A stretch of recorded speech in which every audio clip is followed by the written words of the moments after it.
Hi everyone, it's Paola. Welcome back to my channel. I'm so excited for you to be here because I'm doing a career video today. Now, I used to have a whole series on freelance. I did that, and that might have been how you found my channel. A lot of the career stuff is how people have found me. If this is how you're finding me now, hi, I'm Paola. Welcome to my design channel. But I haven't done any design career videos as of late, so let's talk about how to get a job. We are going to be taking from this book, How to Be a Graphic Designer Without Losing Your Soul, one of my biggest recommendations to people. So this video is going to be on how to interview, tips on how to do it, and they're going to be all from this book. I know you guys love my book videos and I love them too. I have so much fun sharing the information that I have and the advice I can give from books and just, this design community, we can lift each other up. So you might be watching me and being like, okay, Paola, how are you qualified to tell people how to get a job when you work for yourself? Okay.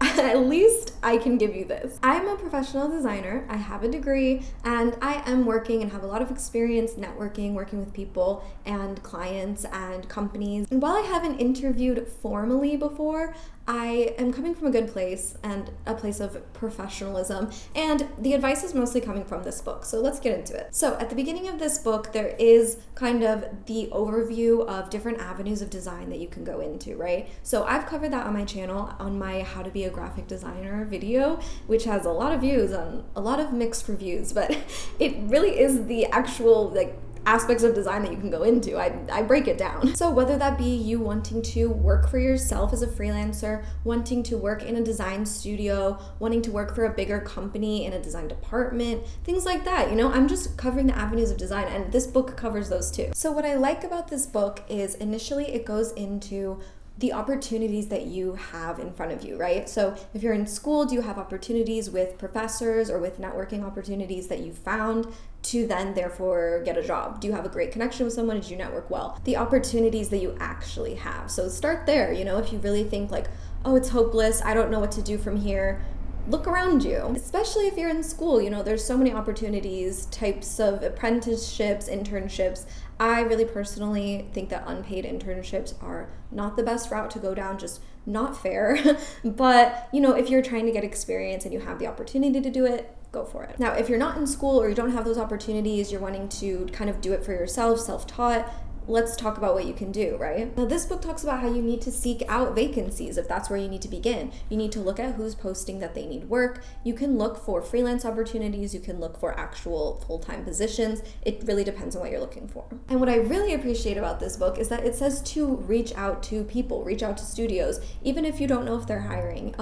It's really important to kind of put yourself out there, especially in a design community. If you're in a city or if you're in a town where there is a closer knit design community, really put yourself into that, But the one thing to remember about this is the approach. So you're going to be remembered for your approach. It's going to be part of your interview in a way. So that is really important. They're going to remember if you were rude, if you were abrasive, if you cold called them every day and you were annoying, or whatever it was. So you do need to be aware of what you're doing. So especially if you're reaching out to someone that is not posting that they have vacancies, but either way, in any case, you should be really respectful, polite, and, just talking about your work, because your work is going to speak for itself and your portfolio is a really big part of that getting a job process. In this book too, they mention writing a letter, which I think is so random. I don't know if that would work anymore. I feel like it's a little bit outdated, but I think that's what this person specifically liked. They liked when someone did something old-fashioned.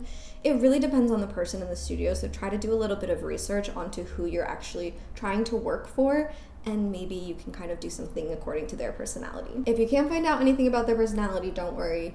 You can still get ahead and get a job and get an interview and do all those things. So before you actually sit down for an interview, the portfolio. The portfolio is a really big part of your application process in getting a job. Your portfolio needs to stand out and also have a lot of creative process in it. I think it should have a lot of your design thinking in it and how you approach projects, and maybe not too much explanation on projects, but just things that come across within the design. It should come across within the design and not need a million paragraphs of explanation. So like I said, it's not just about personality with design jobs. I mean, you do want to be a good employee for someone, but you do need to have a really strong portfolio as well. And I just think that that's probably the most important part Just don't be rude, obviously. But yeah, it's important to have clear design work and showcase that, especially if you're emailing someone out of the blue, showcase your work. Don't just say, oh, do you want to see my work? Showcase it.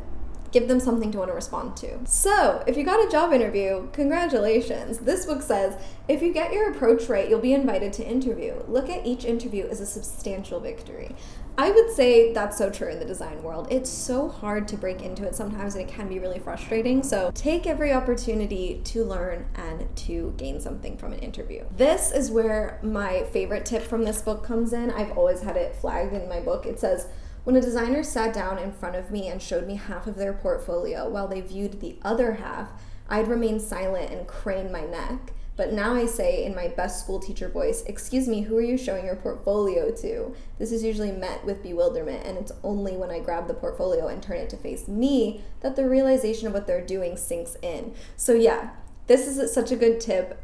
Don't show your portfolio in the way that you want to look at it too, right? You're showing somebody something that you've already done. You should know all your work by heart, right? You created it. So when you're showing somebody, let them take it in. You don't need to be reviewing yourself along with them. You don't need to be critiquing yourself. Please do not bring up any critiques of your own work while you're in an interview.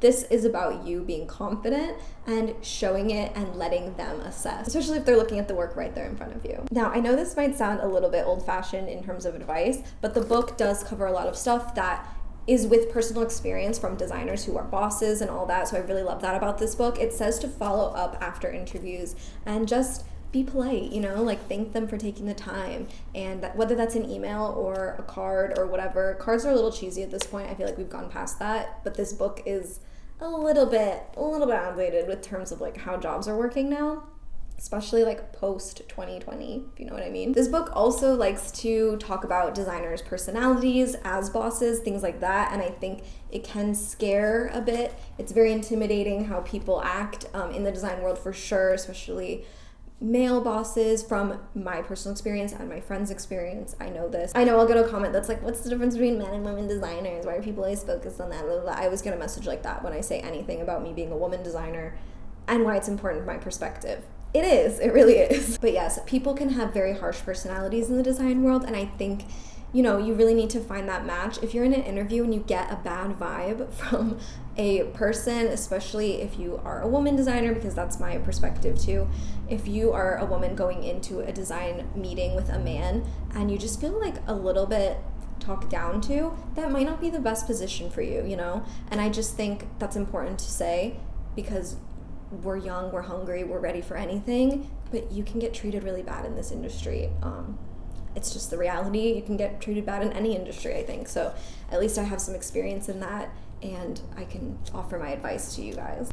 In this book, there's a quote here that says, a designer friend of mine recently told me he wouldn't consider a designer, no matter how talented for a position, in his studio if their work was presented in a portfolio with ring binder clips. What? The drama. And of course, it's a man, right?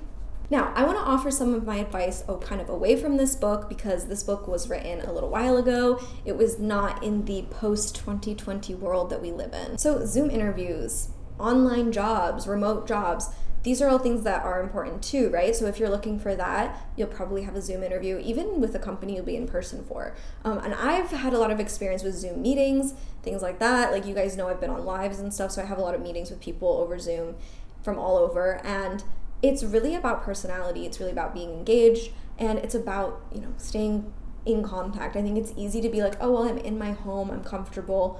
Make sure if you're in an interview that you have a good background, that you are looking presentable, and that you're making eye contact, even through the camera. It is a weird thing, but try not to stare at yourself the whole time.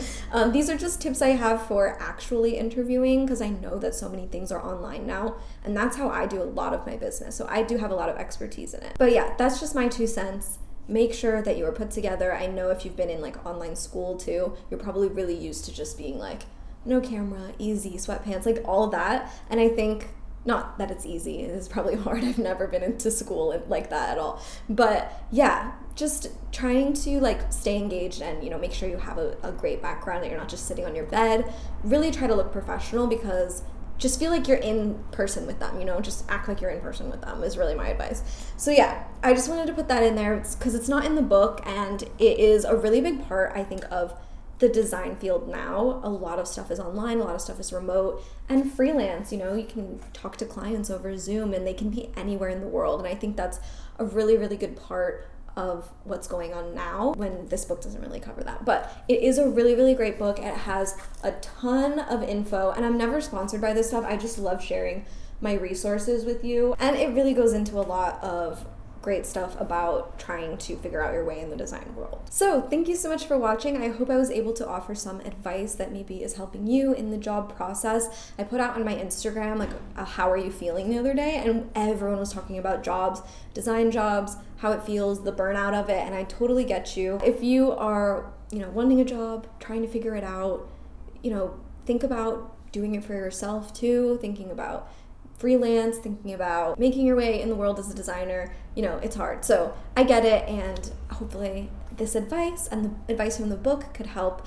And yeah, give this video a like if you liked it. It really, really helps my channel when you engage with me and like let me know in the comments what you think and what you want to see next. And yeah, I'll see you in the next video. Okay guys, bye!